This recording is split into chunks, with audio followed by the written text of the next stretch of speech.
Greetings, my name is Graham Hunt. I am here representing Renew.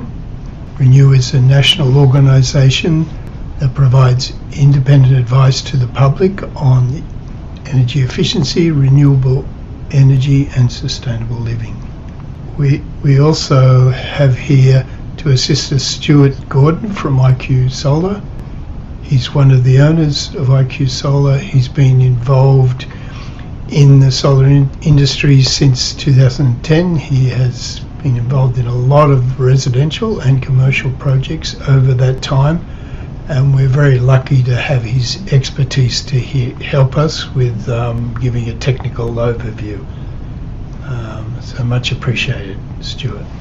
Firstly, I'd like to acknowledge the Indigenous people of this nation.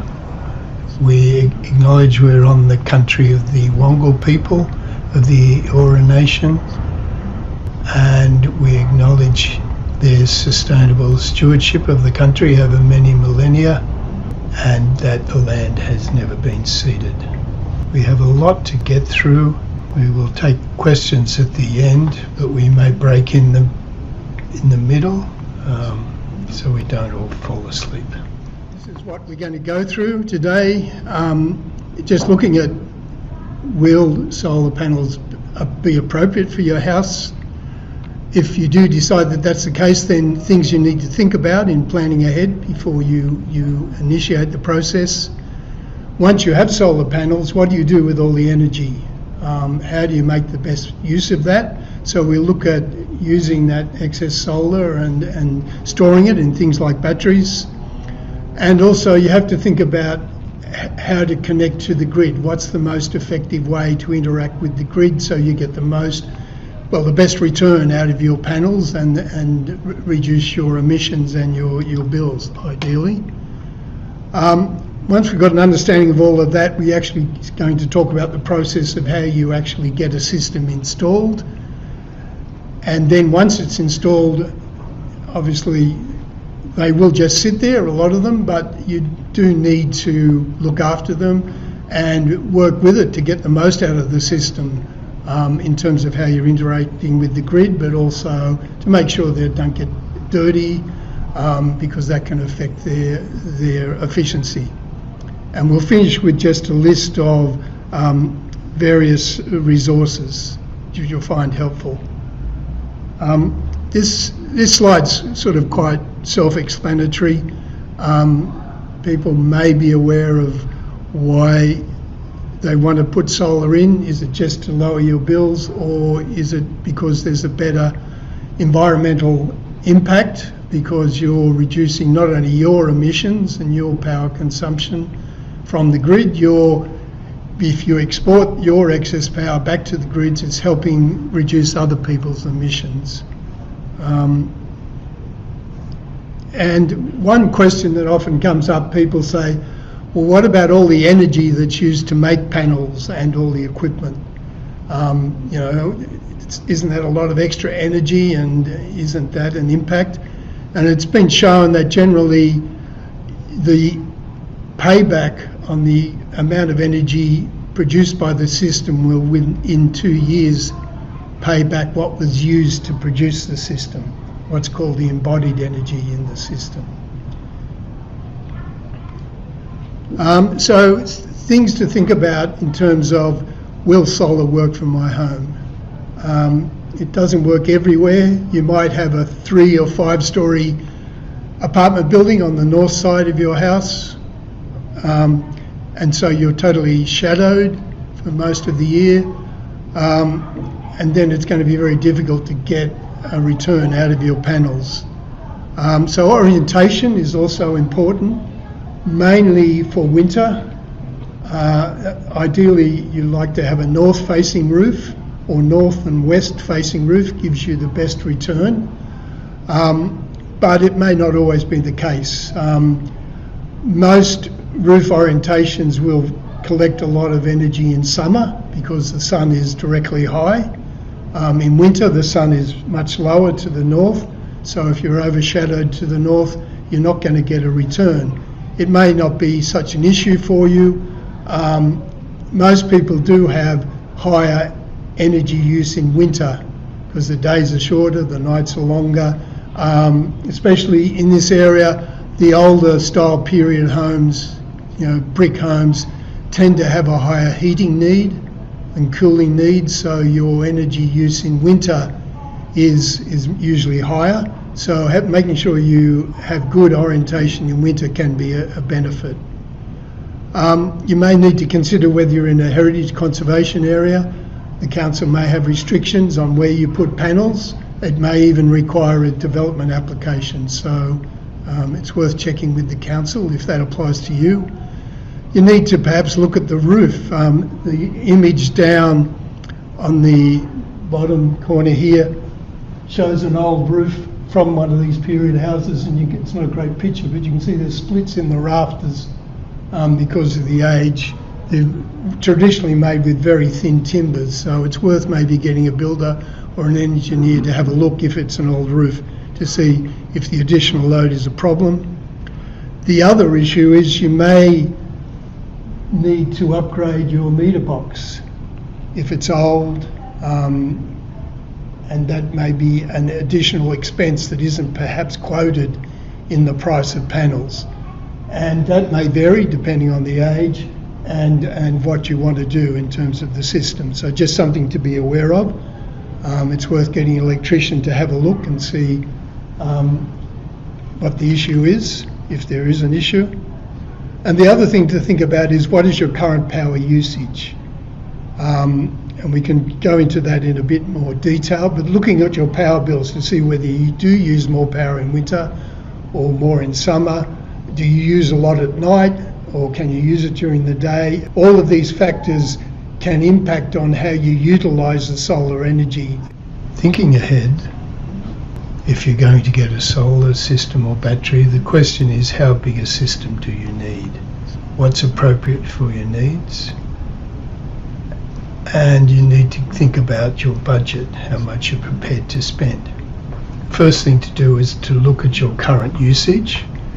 As mentioned earlier, looking at your power bills to see when you use power through the year and through the day.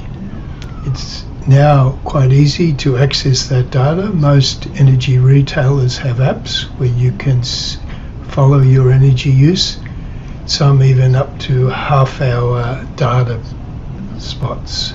So you can see through the day when you're using power, and if you have a solar system, when you're generating solar.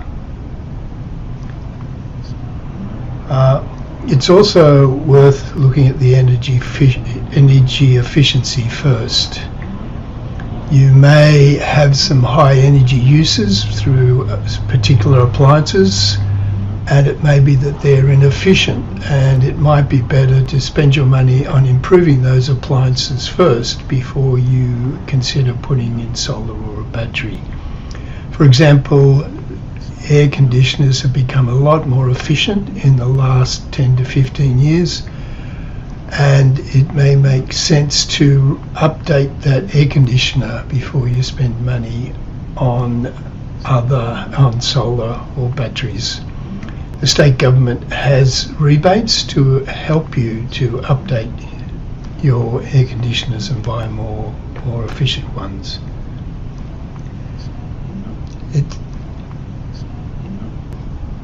A big topic at the moment is electric vehicles, EVs, which has come to the fore with the current oil spike. But longer than that, it's likely within the next decade that when most people upgrade their vehicles, they are likely to purchase an EV. EVs come with a large battery, 50, 60 kilowatt hours, and it has the potential to change the whole way how we integrate that with our energy use. We will discuss that a bit more later, but if you already have an EV, you need to think about how you're going to charge that EV in terms of sizing a solar system or a battery.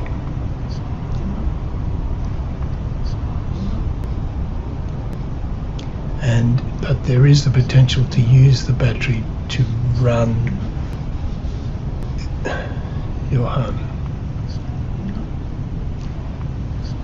Some people may not even need a battery. If their energy use is low, a solar system may be sufficient to reduce your bills, and it may be harder to justify the expense of purchasing a battery. A lot of people are concerned about blackouts, not necessarily a problem in areas like this as opposed to regional and semi-rural areas, but a battery can assist with that, but it have to be of particular types. Can also assist people who may have emergency and medical equipment they need to keep running all the time, and so things to be aware of. So just quickly looking at the components of a system, you probably, can I ask who already has solar panels? We have 2 people, okay. And most people are familiar with the technology. You've got your actual solar panels. You have an inverter, which the panels produce energy in DC. It travels to the inverter and that changes into AC, which can then be fed into a home or into the grid. You alternatively can have mini inverters, micro inverters, which means every panel has an individual small inverter.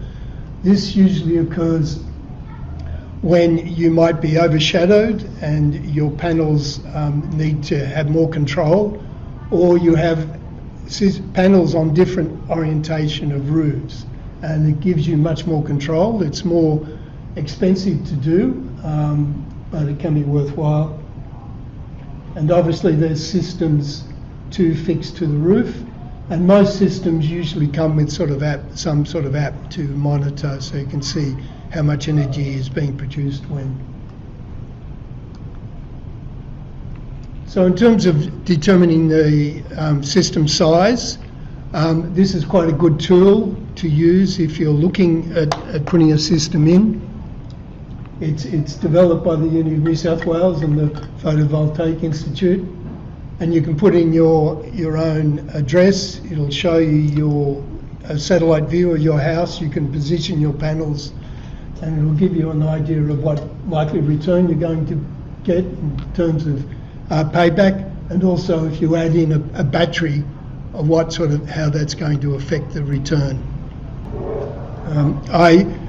I think you've been sent a PDF copy of these slides, so you'll find there's a lot of the underlined words are links that'll take you to the various sites. This graph shows that energy use in a typical home during the day, starting early in the morning when people are waking up and everyone has showers. You turn on the toaster or kettle, energy use rises. During the middle of the day it drops down as people go to work or kids go to school, and then builds up in the afternoon when people come home and turn on the TV, cook dinner, and then overnight it drops off again. If you add a solar system, you'll see the yellow shows the amount of energy is produced, but in the middle of the day when your use is low. So some of it you may use with appliances such as a fridge, which is on during the day, but a lot of it is excess and generally gets exported to the grid. You get paid for this through what's called the feed-in tariff. When solar systems first originated, they were introduced at a feed-in tariff of 60 cents a kilowatt hour. Now it's reduced down to about 5 or 10 cents a kilowatt hour. So the challenge now is how can we use that excess solar generation to maximise the return? There's numerous ways of doing that. You can use your appliances during the day to make use of that excess energy. A lot of modern appliances have timers, so you can set them to run during the day when you're out, such as washing machines, clothes dryers, pool pumps. Hot water is a great way to store that excess energy during the day. Even if you have a standard solar storage electric heater, you can fit it with a timer. or a control system, and your hot water tank will act like a battery where you can store that excess solar energy into your storage hen. The other option is you can use that energy to run your air conditioning, if there's sufficient, to heat and cool the house. If the house is well insulated, heating it and cooling it during the day often means that the house will stay warm and cool well into the evening. Both using the hot water and heating and cooling your house is a great method in terms of it's fairly cheap, using really free energy, and it's free emissions, so it's a win-win situation. You should think about, if you have gas appliances, you should think about becoming an all-electric home. If you have gas cooking or gas hot water, you might want to convert that to take better advantage of the solar you're producing in your solar panels. Gas will always be a fossil fuel. The electricity grid is getting greener all the time, and the electricity should be getting cheaper with that transition. And so it makes sense from a money point of view. You don't have to do it all at once. You can do it as the appliances wear out, or when you're doing something like a kitchen renovation, when you might already have an electrician or a plumber on site, is a great time to upgrade your systems.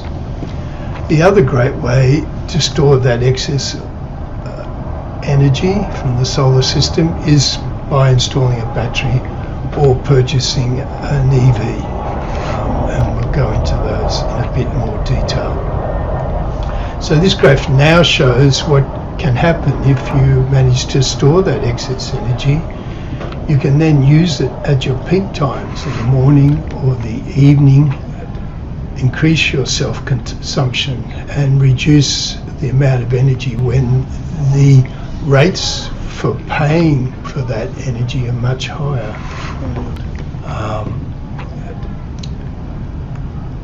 We have covered some of these things, such as connecting batteries or charging your EV, but it also helps to have a smart control system to optimize the use of the solar power across your appliances and your system. There is also an option through various retailers called retail spot pricing, where if you store your energy in a battery, you can sell it back to the grid at peak pricing time. And you can generate income through that, but it does need to be managed well, and the opportunity for that is reducing. This graph shows the amount of energy produced from all sources across the middle of the day. In the middle of the day, you can see all the yellow is solar, but at that point in the middle of the day, there's an excess of energy produced which exceeds the demand. And so the challenge for the whole grid is, how do we manage that? So things that are being done is the reduced feed-in tariffs, which we've talked about, and they're only likely to get lower. Some distributors are installing export charges where they will limit the amount of energy you can export, and if you exceed that, there may be a small charge. Ausgrid is the distributor here, and they do have some limits around that through a device they call two-way pricing. The traditional grid is adapting to try and make use of all this excess energy, but it is in a real state of flux, and things are changing rapidly. One option that's becoming bigger is virtual power plants. We will cover that in more detail later. The other option is community batteries. These are primarily happening at the distributor level, where distributors such as Ausgrid has batteries in certain suburbs and neighbourhoods, and you can sign up to export your power to that battery from your solar system, and then draw it back at times that suit. And others in the neighbourhood can do it at reduced rates. So having a home energy management system, and there's a whole range of them, and they can get very sophisticated. They can be quite simple, such as tracking your energy use on your retailer's app. A lot of systems do come with their own app, but the bigger system you have, and if you're looking at having solar and batteries and perhaps an EV, then to get the most out of all of that equipment, it really pays to have an app. But I guess most battery systems come with good apps these days. They all have good apps, and they will typically show you what you're using in the home, so your load, what your solar is producing at that time, whether the battery is charging or discharging, and the current state of charge. So you can, and if it's done well, it's nicely visual, and you get to see at a glance exactly where you're at and whether you're going to be buying any power or selling power. So every battery brand has its own version, an interface, but they're quite common to each other. Yeah.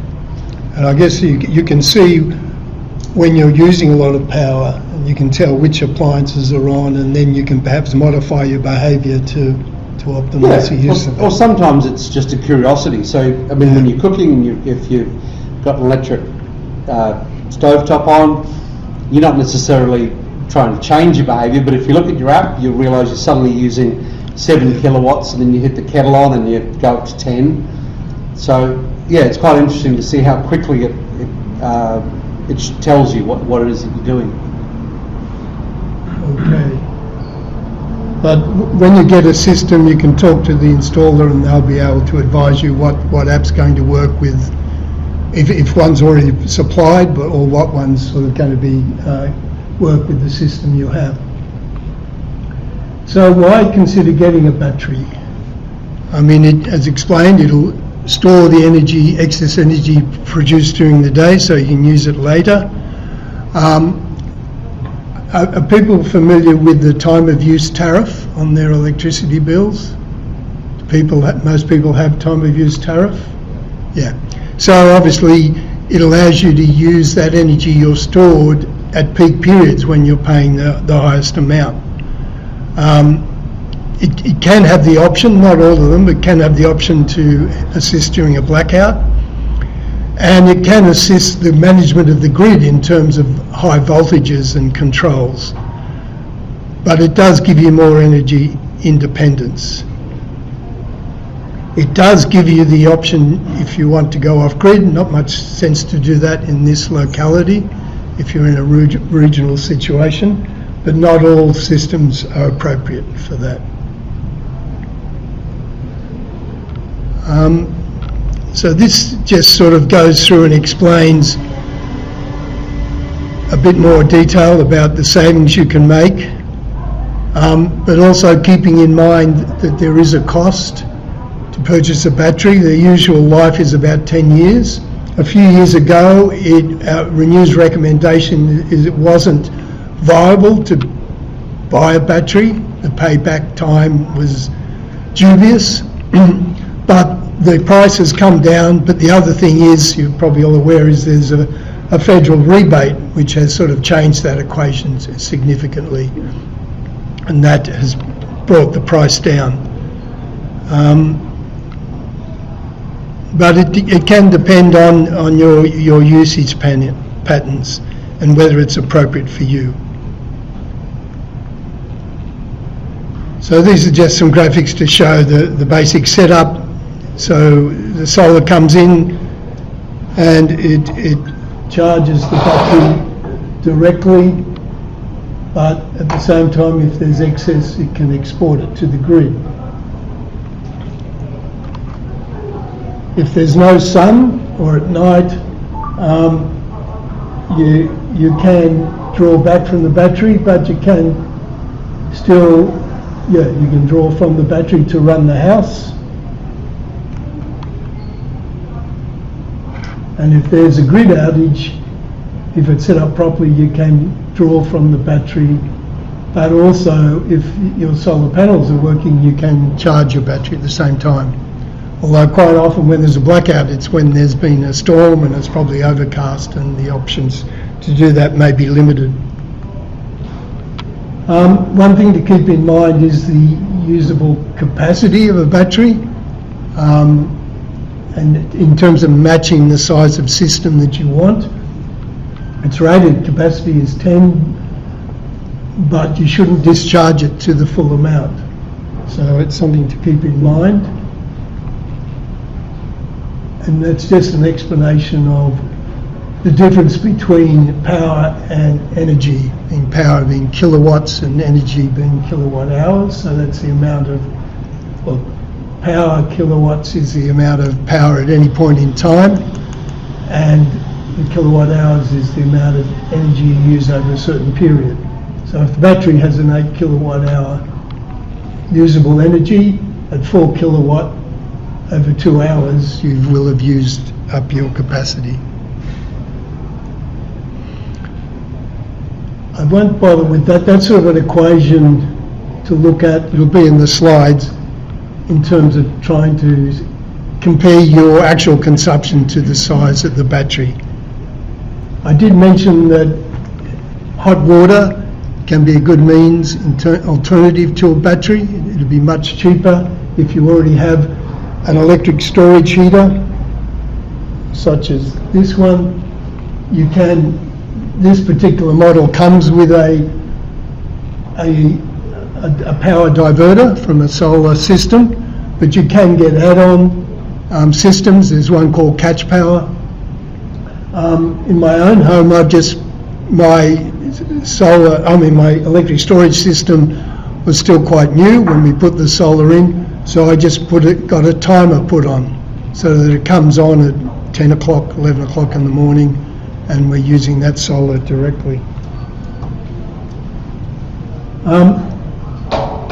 Once you go to solar, it normally means you're going to get a new meter or a smart meter, and it's an ideal time to look at around for a better energy plan. There was a report released 2 weeks ago that was saying over 70% of people in Australia are paying more for their energy than they need to.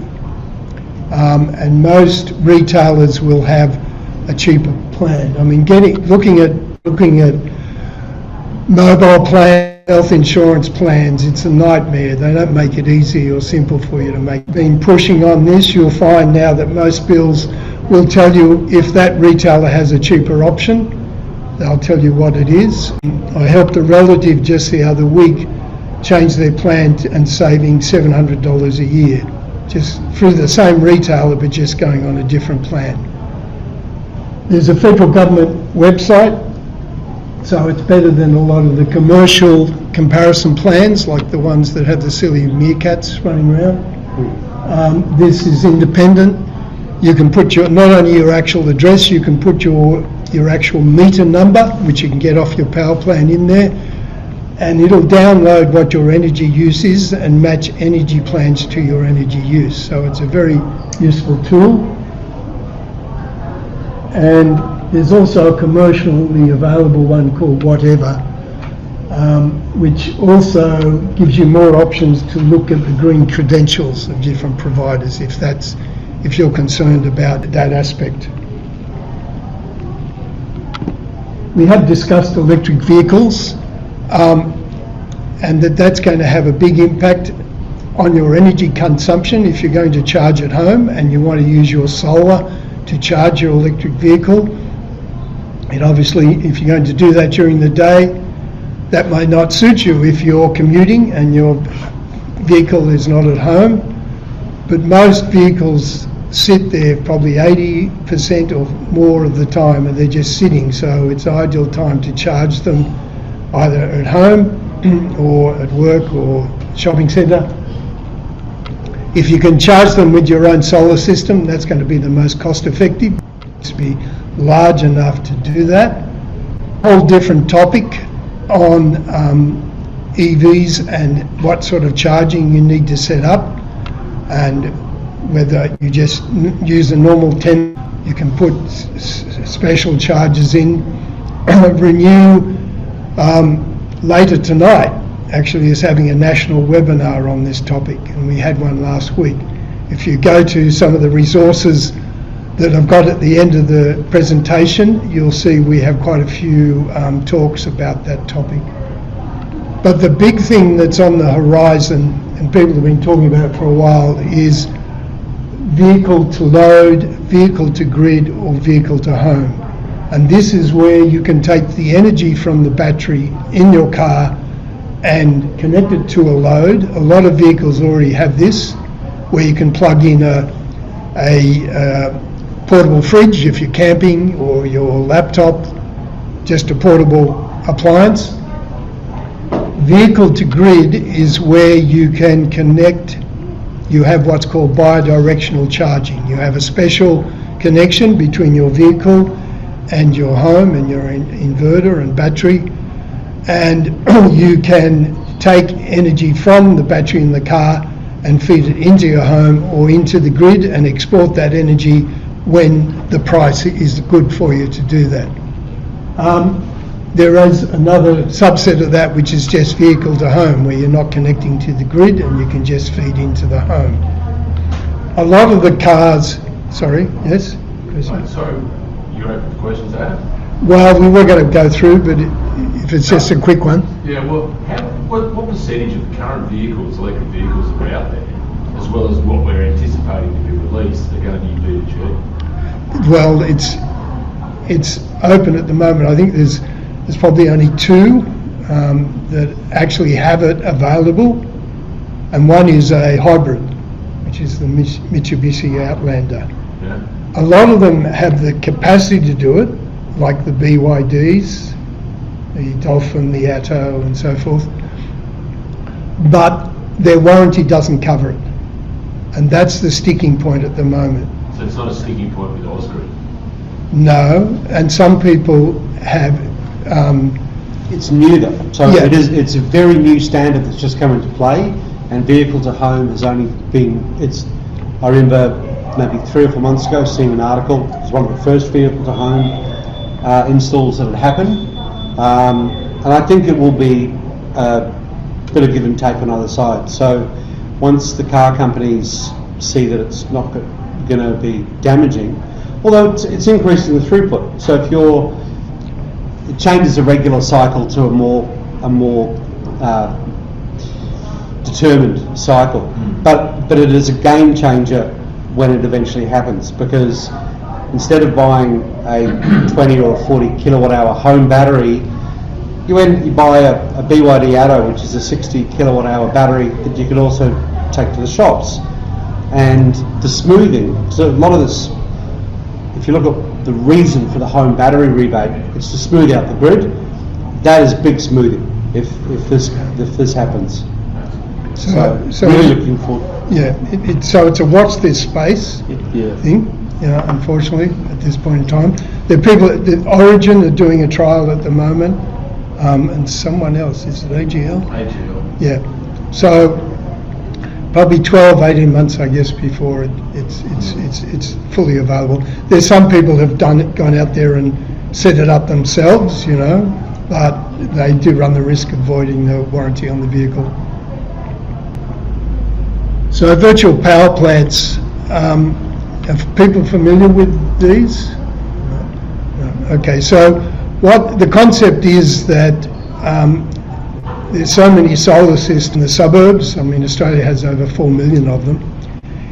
It's a great way to take the energy which has primarily come from solar power and bring that back into grid. And so the way that is done is by aggregating a lot of those batteries together into one virtual power plant. I think, is it Origin as well as trialling? Has one, they have one. AGL and Origin. Are big. So you can sign up to these. Tesla has had one for quite a while with their wall battery system. So there's an option there, and even the state government gives you an incentive to sign up. When you put in a battery, you can get a few extra $100 to sign up to a VPP. They haven't proven as popular as the government policy writers would hope. And part of that is that you're sort of giving up control of your battery to people like Origin or whoever, because they can draw power energy from your battery when it suits them in terms of managing and controlling the grid. So a lot of people are wary about that, and there's concern that it could over time, wear down your battery if they don't manage that very well. I know the government's keen for it to be adopted further, but I don't know what needs to change to make people more enthusiastic about it. Again, it's like the EV to really change the grid and reduce the need for us to build big wind farms. I mean, we still need them for, say, industry and big uses, but for just general suburban use, it could head to what's called a distributed grid. We did talk about feed-in tariffs and changing your behaviour to get the benefit of that. We did mention the spot point marketing, where there's a couple of retailers up there, Amber and Glowbird, where you can sign up with them, and with the use of their app, you can export energy from your battery or your EV. Some people are already doing that when the peak price is available, and some people are doing quite well financially out of that. The apps are pretty smart, but you probably need to be pretty engaged with it if you're going to work with it. As an observation, so I have a battery at home and I'm with Amber, so I buy at a wholesale price, which often goes down to say 7 cents during the middle of the day. And I was excited that I might be able to sell power at these spikes. And since I put my battery in, there has been no spikes. And the reason is that because 200,000 batteries have gone in New South Wales in the last 9 months, if I look at the app, it might advise that a spike will occur, the power will hit $5 per kilowatt hour for 2 hours. It's a big red zone, and as you get closer, that gets shorter and lower, and then it doesn't happen because all the batteries just come in and fill it quietly, which is exactly the point of the battery rebate. So it's doing its job and taking these huge ups and downs out of the market. And that's VPPs are the same. That's when AGL would take 10 kilowatt hours out of your battery and give you something for them. But and I think, apologies, you're probably going to cover it, but Amber and Glowbird are probably two of the most popular that people with batteries are migrating to. We did mention the solar tax. A couple of years ago, there's got a lot of publicity that it was going to be a big impost on solar systems. It hasn't turned out to be the case, but to be aware of it, there is you can export up to a certain amount during certain hours, but if you go over that, then there is a small impost. If you want to know more about it, there's a link there. So how do we go about getting a system? The first thing to do is be aware that there's two providers. There's the retailers who sell you the whole system and provide the equipment, and then there's the actual installers who are often subcontractors to the retailers. There's two accreditation bodies. There's the NETC for New Energy Tech Code for the actual sellers. So if you're getting equipment, make sure it has their tick. And if the installers are accredited, this is under the auspices of the Clean Energy Council, the Solar Accreditation Australia for the actual installers is run by jointly Smart Energy Council and Master Electricians. Yeah. So it used to be, going back even a couple of years, the installers and retailers would join or show their membership in the Clean Energy Council. So accredited retailer or accredited installer, and for whatever reasons those associations sold off bits and pieces, and we ended up with New Energy Tech instead of Clean Energy Council. Clean Energy Council is still there, but this is what we show now. So obtain several quotes. Also ensure the installer is accredited. Make sure they have someone on site installing does have the accreditation. It may be difficult, but it's a good recommendation to see if you can speak to a system designer rather than just a salesperson on the phone. And ask them to look at your existing power consumption and bills so that they can properly size the system. And if possible, it's getting harder to do, but ask them to visit the site and actually look at where they're putting the system. It's to make sure you're not overshadowed, but also to try and make sure that there's not going to be any hidden costs that come up when they actually do come to site and say, oh, you've got to upgrade your meter box, or we don't have enough supply coming in, or there's other changes. So you might have to be a bit forceful to get them to do that, but it may be worthwhile in the long term. So when you get quotes, make sure they give you protections for the rated output for the whole year. Ask what the warranties are for panels, inverters, batteries, and for the installation, which will be separate. Ask for references. How long have they been around? Someone like Stuart, who's been in the business for so long, is worth going for, and they should be able to tell you that. It's also a good price alone. Look at the service they're provided. Have they gone into detail? It's worth getting references and look at reviews of them on social media. There are we'll give you some references later. There are some Facebook pages that look at solar in quite a bit of detail, including one called Crap Solar. So you can go on there and you'll certainly see people named who aren't worth going with. But be strong in your assertion. If you've fully done your research, don't hesitate to ask for detail and to make sure you're getting the right thing. And what also Google for complaints, so you can look at how many complaints companies had through fair trading. There's a couple of the big players that advertise on TV who do tens of thousands of systems, but they also have thousands of complaints. Set the lower point price-wise that people tend to look at, and then people expect that. But the complaints are there for a reason. One of the other things that's on here that Graham hasn't mentioned, and I've been asked hundreds of times, is do you employ your installers or are they subcontractors?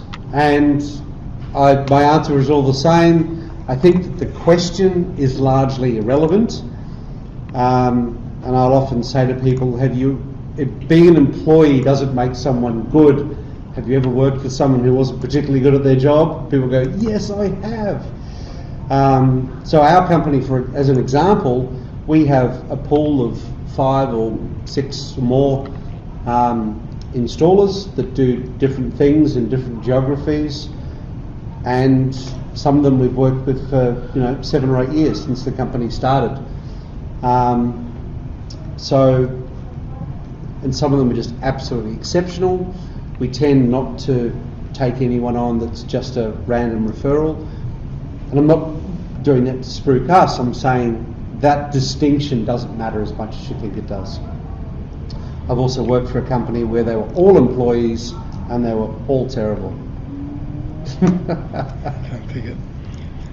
This slide, won't need to go into that in detail. You'll have the slides for reference, but it explains the likely warranties for the different components and things to be aware of, and things to minimise getting a raw deal, I guess, is, as we mentioned, asked if you can get them to visit the site, ask how they vet their subcontractors, and do they take full responsibility for their installers. And when you get the quote, describe the brand and model of the equipment that you're getting. And again, check their accreditation. Who's going to be there when the installers are going to be on site? Is it someone with the right accreditation? And to check that what they're installing is what you've quoted for, and it's going to be where you expect it to go. And That's a big one. and where are they putting all the cables, and are they doing that in a workman-like manner and sealing things up and ensuring that it's, I guess, done to standard? And are you getting the right documentation? At the end, there's a sign-up. Yep. On the day, you should assign your STCs, warranties, has a copy of the CCW, which is Certificate of Completed Electrical Works, the name of the installer, if it's not there, if it's a subcontracted party, their licenses, all that. And I think that happens probably less than 10% of the time. But of those cable routes, it's very easy for companies to save money by choosing an easier cable path, often external, and then they'll say, oh, we can't do it internally. And the reason is that it takes them a few extra hours.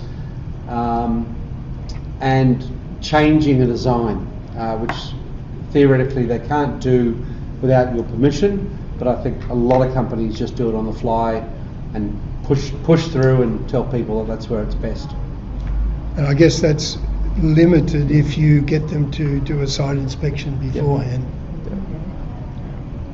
So, as we mentioned, checking all the paperwork, ask for the electrician's license, and if you're getting a new meter that they've set up the NMI,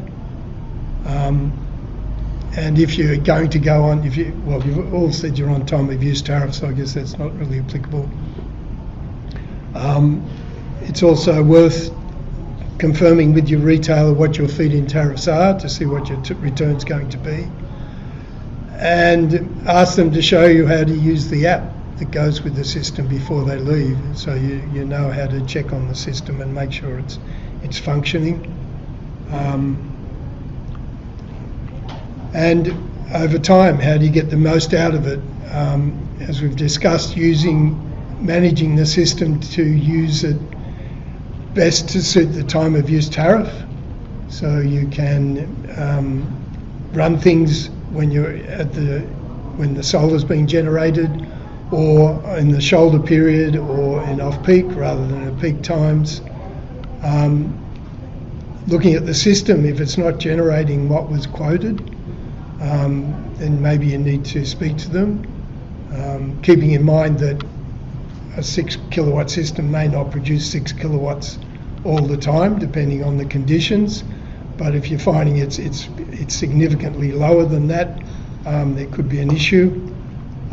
Keep an eye on your power bills to make sure that what is happening in your bill is what you're expecting, and that you are being paid for your FITs. You should be able to look on your app to see what you've exported and make sure that tallies with the bill when you get it.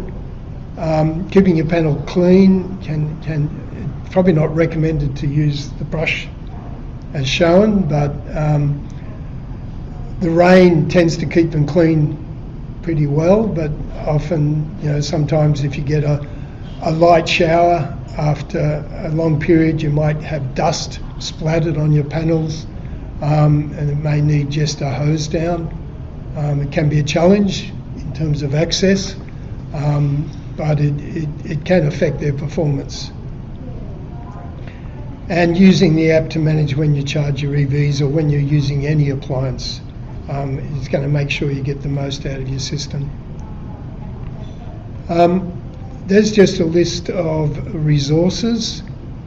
So if you haven't been sent the PDF, let us know at the end and we'll get the council to send it to you. But there's the links there for the new energy tech and the solar accreditation. The My Efficient Electric Home Facebook page is a very good site where there's lots of chat on there. Being a Facebook page, you have to take some of it with a grain of salt, but it is mentored fairly well, and you'll find a lot of people on there talking about their experiences with getting batteries and systems installed. EVA is a good site if you're looking at electric vehicles. They've actually got data sheets on all the current electric vehicles available. And we did mention Crap Solar before. And Renew has quite a few resources. We have a Getting Off Gas toolkit. So if you're wanting to get rid of your gas appliances, we have an online toolkit which guides you through that process. We have our YouTube channel. There's over 700 videos on that YouTube channel, which cover not only things like this, but sustainable housing, waste reduction, a whole range of issues. But this more specific to this topic. And I think that's all. We'll probably go to questions. We have lichen on panels. What are you doing? Sorry? Lichen. Lichen's a tough one. It's not everywhere, just in certain places, and I see systems that I saw a system on a council building a couple of months ago that was just absolutely covered in. We were just replacing. I mean, it was 10 years old, and it was small, and they were 5 times the size. So, but yeah, it's a tough one because it will kill the output. There's a product called Wet and Forget. Wet and forget. Wet and Forget. Spray it on. It's got 2 versions of it. Spray it on, don't touch the panels, just spray for a while. Within a month, it's all gone. Wow. Doesn't come back. Well, my panels that had it, I sprayed them 3 years ago. So nothing's happened to it. Thank you. It's just a Bunnings product? Bunnings. It's not cheap, Sure. but it costs about $100, I think. But you can't live it.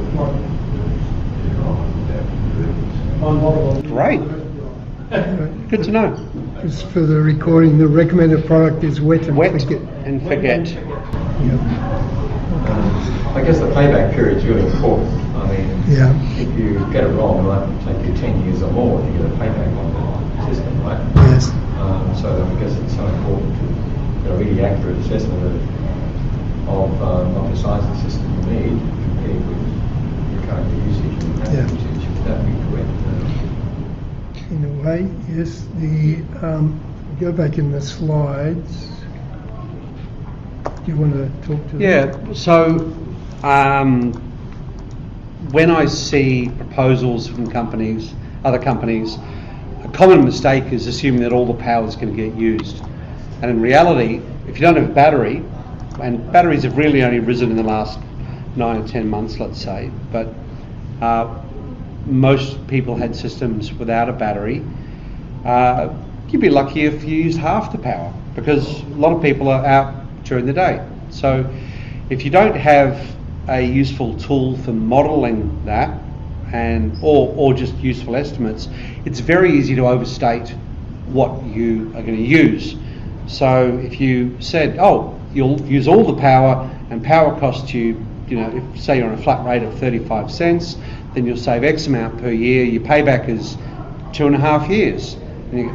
But then it doesn't work out that way. So accurate modelling is important, and it's also a little bit rare. There's an incentive to overstate what a system will do. Most people are not going to come back to who they bought it from and be accurately able to say what it's doing or not doing. But with straight solar, in a lot of cases, if you have a moderate amount of daytime use, so assuming you're not a young professional couple that gets up, has breakfast, goes to work and then comes home, which is a terrible case for solar. If you've got some stuff going on in the house, or one of you's work from home, your payback will often be 3 to 4 years still. And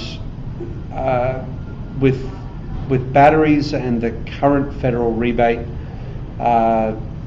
you'll probably get an overall combined 4 to 5 year payback period.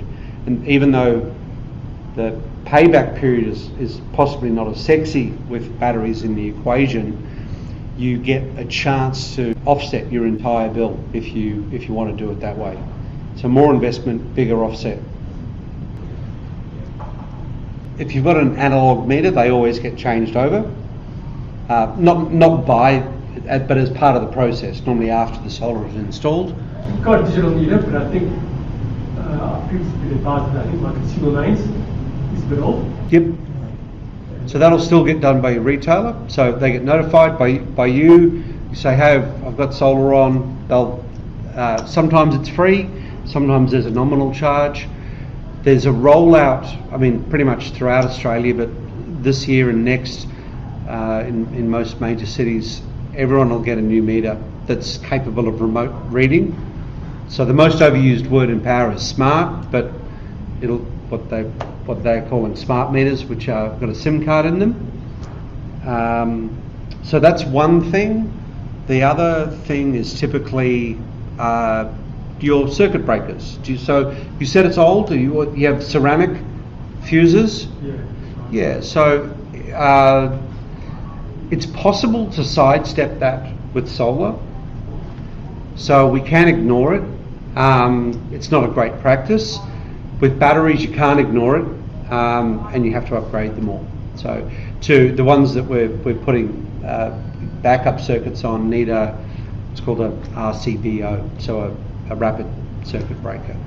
But yeah, it might be, I don't know how many circuits you've got, but it might be something that costs you 150 or 200 per breaker or per fuse to replace with something that's neater and tidier and compliant. So the solar retailer, person that's inspecting, should have the knowledge to... Hopefully. What a lot of companies that are selling on price, they'll say, oh, you get a 6.6 kilo system and it's only $3,999. They're missing out every other thing, and then when you read the contract, everything else is an extra. The fact that you have tile instead of colour bond, or your double story, or this, so that when they actually invoice you, they're like, suddenly it changes, and it's in the agreement.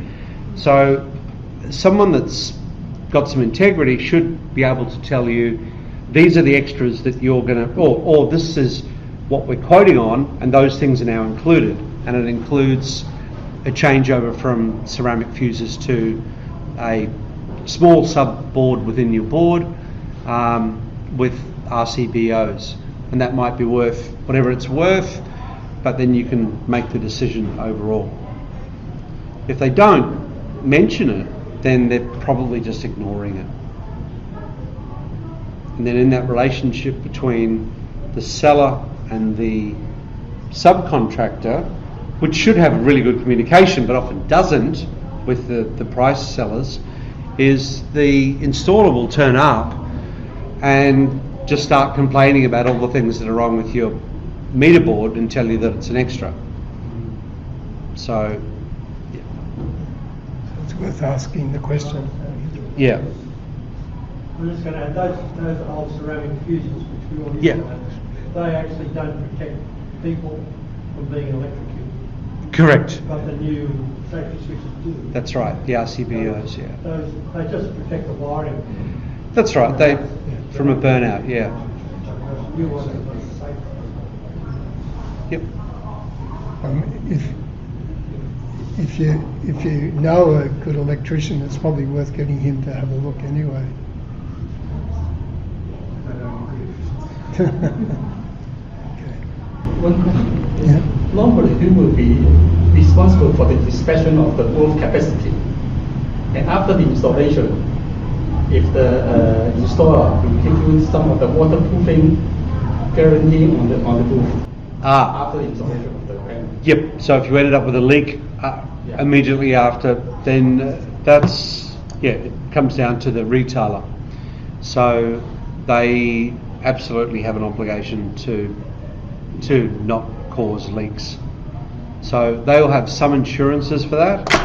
How I think how quickly they respond and so forth is again that a good installer should respond quickly. I think I've had one case out of thousands of jobs. We had an installer that left a tile off a roof of a job we did in Canberra, and then it rained, and so it ruined part of his ceiling. So we ended up replacing part of his ceiling. So that's a pretty expensive lesson. It's a pretty expensive lesson, but that comes back on us. I mean, the way I see it is it the customer's fault or our fault? And it's like certainly not the customer's fault, right? So it's on the seller. It's got to be on the seller.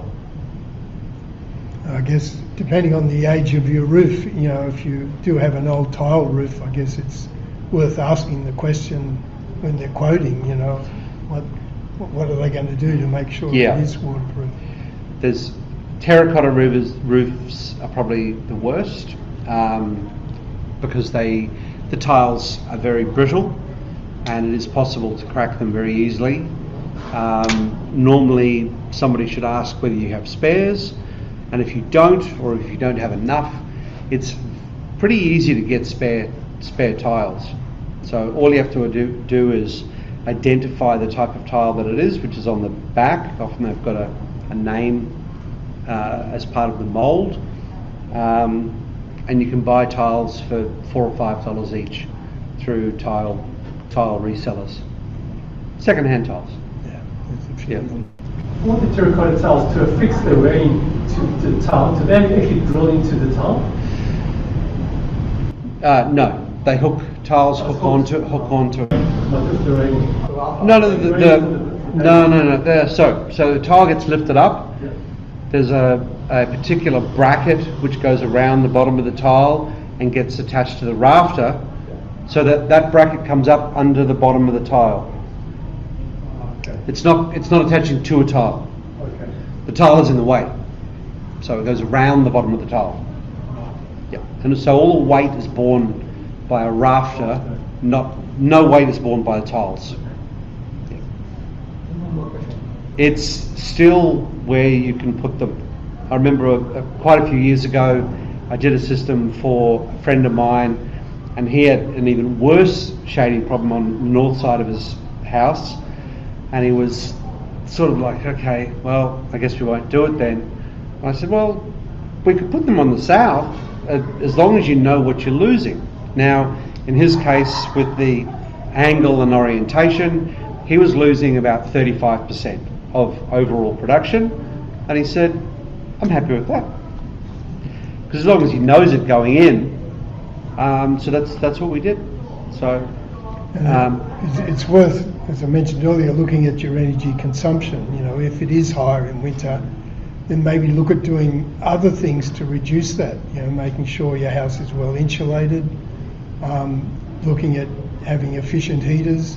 Even the other thing which we haven't mentioned is that there's a lot of retailers that are providing plans with 3 hours of free sunshine in the middle of the day, and that is going to become more available, supposedly, according to the federal government, after July. So you could go onto a plan where if you put in a battery, you could use those 3 free hours to charge your battery in winter. So if you have a battery, that's what Graham's saying, is you can force charge your battery. So if your 3 hours are between 11 and 2, use the Glowbird plan and just force charge it for 3 hours. If it fills up sooner, it just stops, that's fine. But then basically, whatever your solar does is the icing on the cake, but you've got 3 hours to fill up your batteries as much as possible. Or use your other appliances, run whatever you charge a hot water or. Yep, that's right. Yep. Can we expect installers to actually come to the property and have a look at it before they give you a quote, or is that post online? What I would say is that it is it's getting tougher to get people places. I would, if I were in your shoes, I would get the quotes that you want to get from people, and everyone is a learning exercise because they will ask you different things or you'll ask them different things. Figure out who you want to work with and then see if they will come. If you were just to be demanding and say, you have to come here, you'll end up getting two other people that you already know you're not going to work with to come along and take, by the time they drive and whatever, it's 2 hours out of their day and possibly only half an hour out of yours. But when I'm asked to visit places, let me give you a quote first. If we're in the right neighbourhood, then I'm happy to come out and see you. And with the inverter, would that normally be placed near where the panels are or near the... Ideally near your meter board. So it's less critical. If you do happen to have a distribution board somewhere else and it's got enough juice flowing to it, so enough amps in that particular breaker, that's fine. You can put the inverter there, and that can be the point of connection, because it's basically going into the network that is your house. With a battery, that should ideally be at the first point of entry, which is your main meter board. So you don't want to just chuck it on a distribution board at a shed, for example, because it's then not measuring the inflow and outflow of what's coming in and out of the property. So it won't behave correctly. There's ways to overcome that with some third-party monitoring and controls, but they add a little bit, or a fair chunk of money. So if there's room, ideally it needs to be next to a meter board. Yeah, right, thanks. And the cords you mentioned, which come out of the solar panels, I guess, so they would normally or hopefully be fed through down into the wall. If you're in a double brick house, ideally, if you don't have insulation that stops it, they should be down the cavity and then pop out. That's a normal, neat job. If you did have bats or something in your walls and you can't do it that way, maybe not.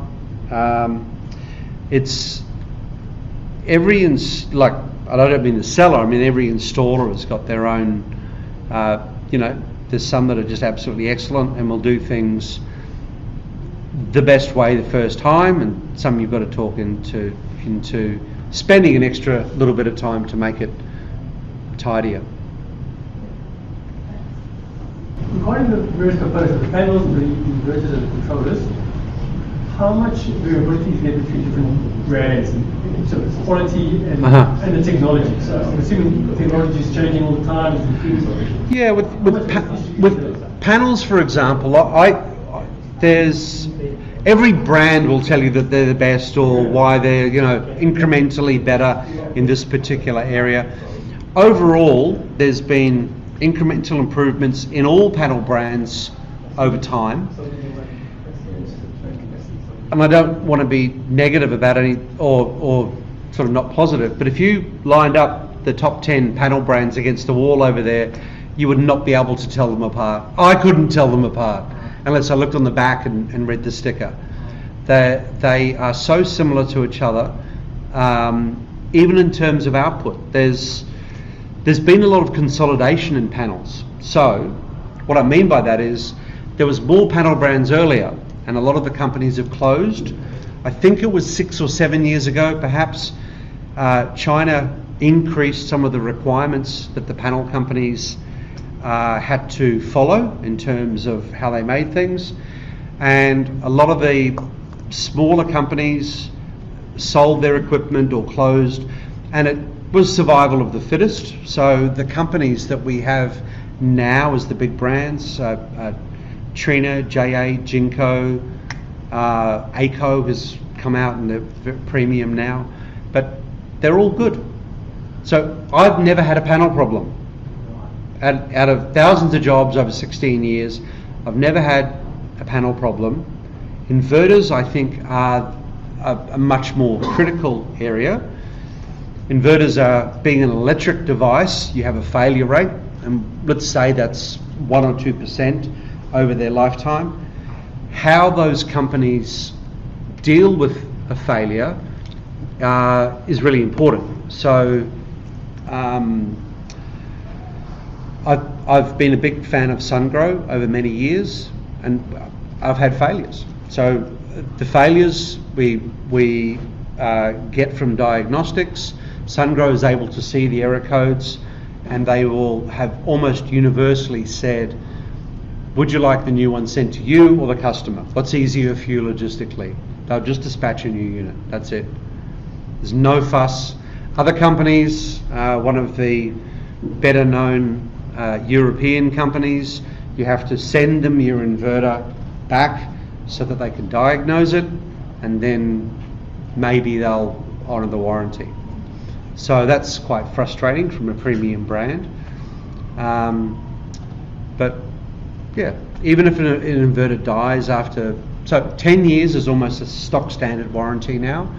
The inverter panels are almost universally 25 years product warranty now. It sort of became a competitive footing. 10 years ago there was Qcells had a panel that was 25-year warranty, SunPower had one, LG had one, and everyone else was 10, crept up to 15, but I think almost everybody is 25 years product warranty. Whether that means anything, who knows? But it's also a reflection of better production methods. Most factories are completely automated. There's no rows of ladies with soldering irons doing any handwork. It's just machines. So it's very clean, very high tech.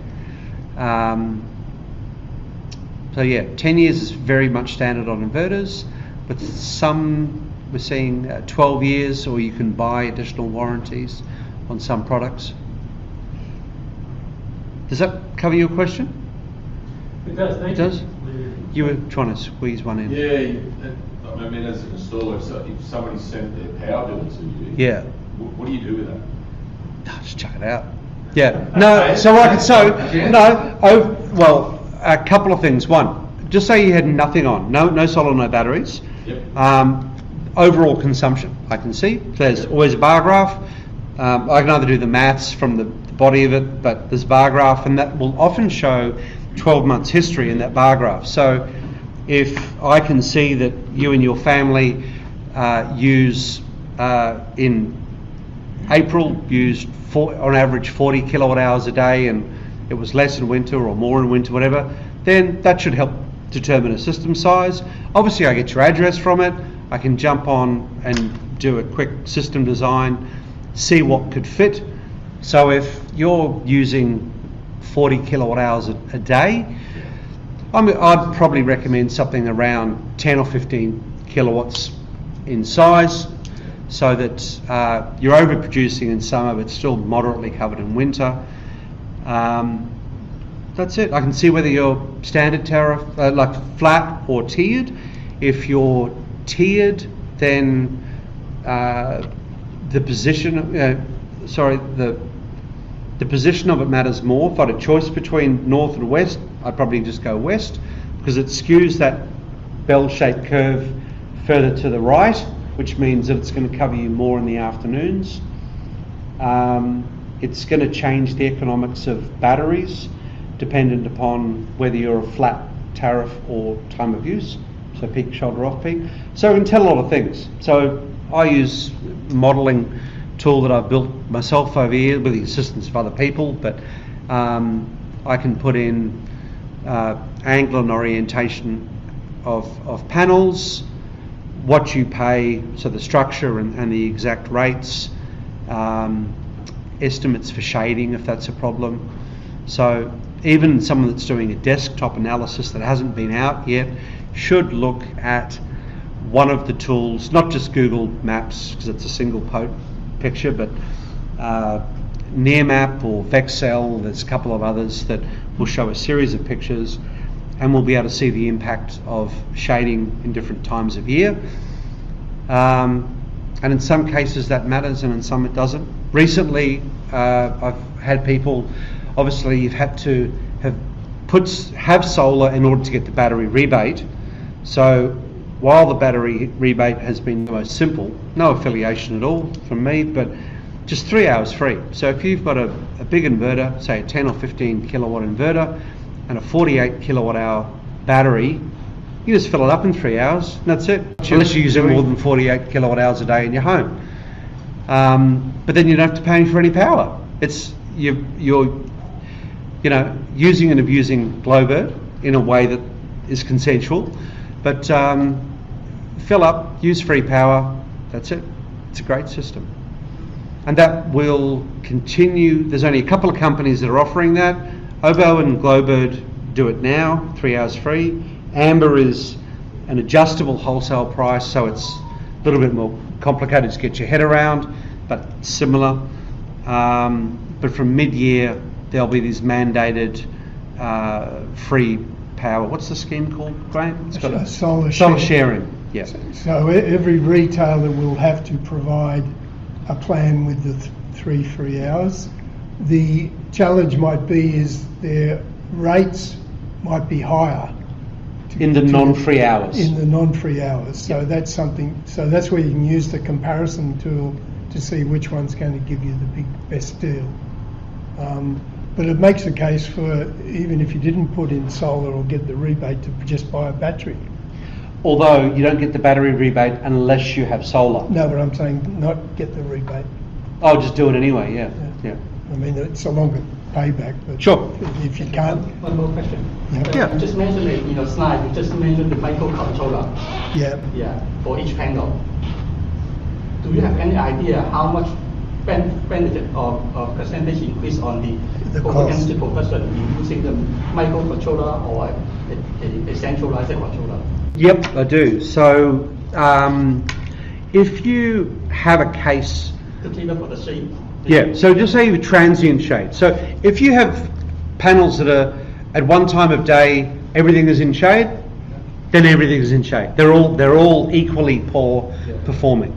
So transient shade, let's say it's from a branch or an antenna and it passes over like this. Yeah. With the string inverter, the shade here will impact further down. Yeah.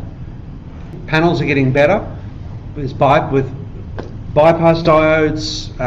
Panels now are actually electrically 2 panels in one, so it's 2 halves, top and bottom is separate. So shade here is only impacting this. But if you had transient shade, it could mean that you get twice as much as output, or you stop the degradation. But they typically cost 50 or 80% more than another system. There's other ways to fix it. One is a saw, if it's a tree, but it's a bad joke, by the way. So there's a thing called optimizers. So one brand is Tigo, T-I-G-O, which can be used selectively on panels or on all panels, just for a fixed amount per panel, probably just over $100 per panel. Whereas depending on the wiring, since the panel can be wired in parallel or series, or mixture. That sort of happens anyway. So things get designed in strings. So let's say a particular inverter has 3 inputs or 3 MPPTs. You might then look at the way a roof is. So if different angles then require a separate MPPT, so they're being used already.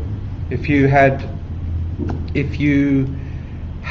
an inverter with 2 MPPTs but 3 angles, there's ways to do it electrically where 2 of them are in parallel, but it has to be the same number of panels. Or you can fix things with Tigos. You can put Tigos on everything, and then you can pretty much do what you like electrically. Not quite, but almost. If the microinverter attached on the panel or separate from the panel? Is the what? The microinverter. The microinverter is attached to the back. It's literally a black thing about the size of this book that which is completely sealed, completely weatherproof. Inputs, it gets attached underneath of every panel. Oh, I see. Yeah. And then strung with a cable coming out of it. And then, because that's now AC coming out of this, very low voltage AC, they get joined into a box called an Envoy. So you still have a box there. It's not an inverter, but it's a combiner of sorts. That's the Envoy. So it's useful. It's an expensive solution, and there's other solutions to solve shading. TIGO's are one. The other is, if you have an inverter with more MPPTs, let's say you only have one aspect of roof, but you had 3 zones, then you could string it and choose where panels went so that when one is hit, it's not impacting as many others. So it is possible to try and be clever with those things. When you've had experience with heritage issues, we live in Haberfield, so it's all protected heritage. Right? Yeah. Have you had any experience about, like, there are certain things that are not possible because of the heritage rules? You can't, for example, can't be seen from the street or whatever. Yep. So Lane Cove's a suburb that's also got a lot of heritage rules around it. So there's a zone, and on the edge of those zones, it's quite funny because that side can be heritage and this side can't, and that side you can't have anything that's visible from the street. This side it doesn't matter, but that side you can't. So you can put them around the side or the back, for example. It's just a matter of knowing what those rules are. A lot of times they get completely ignored. So I've seen systems that are in the heritage zones because no one's doing checks. And so it's a, don't ask, don't tell type scenario. But then you take the risk of getting a letter that tells you to move them or remove them. I've found that they can. Thank you. Heritage advisors can refuse even on the side of houses. Yeah. If it's visible from the street. Yeah. It depends on the context, and they'll tend. That's why if they go through a DA process, they will look at it, in terms of on its merits. But unfortunately, because you're in the West Council, I guess, in the West Council. Yeah, although they have good, strong environmental policies and they're very keen to promote solar, in my experience, their heritage advisors tend to win out. And I've had several examples where we've had to put them right at the back of the property. And okay, well, I think we might call it a day. Thanks everyone for coming, and thanks Stuart. No, thank you.